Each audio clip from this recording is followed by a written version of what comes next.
মাত্র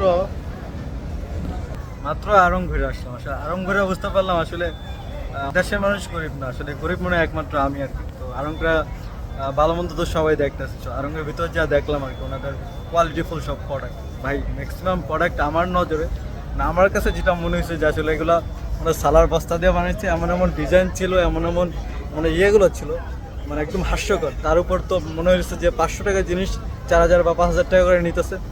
এবং যে যাদেরকে দিয়ে যে ক্ষুদ্র নগোষ্ঠীগুলা যে মানুষরা তৈরি করতেছে, বা যে গ্রামের যে ওমেন এমপ্লয়মেন্টের নামে যে মানুষ মহিলাদের যে কাজগুলো করা হয়, আসলে ওদের তো ন্যায্য ওই টাকাটাও দেওয়া হয় না। ওই পণ্যগুলোকেই এখন আইন না শোকেসে সাজায়া বা পাঞ্জাবিগুলা কাপড়গুলো সাজা হাজার হাজার টাকা নিতেছে।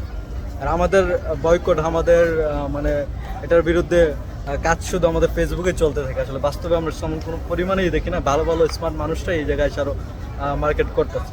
এটা শুনতে খারাপ লাগে এমন, ঠিক আছে, আসলে আমি মার্কেট করাটা খারাপ বলতেছি না। ওনাদের যে টেকনিকগুলো বা যেই পলিসিগুলো, এগুলো আসলে একটা বাজে পলিসি। বিশেষ করে যে ব্যাগের যে পলিসিটা, হ্যাঁ, একটা ব্যাগও দিতেছে না, একটা ব্যাগও কিনে নিয়ে যেতে হইতেছে। তো ওই পলিসিটা হিসেবে তো বাকি যাবতীয় যে পলিসিগুলো আছে সবগুলো মানে ওভারঅল আসলে আরঙের মার্কেট করাটা আমাদের আসলে আমরা কতটুকু বয়কট করতে পারতেছি এবং আমাদের কতটা যুক্তিযুক্ত, এটা আসলে প্রশ্ন থাকেই যায়।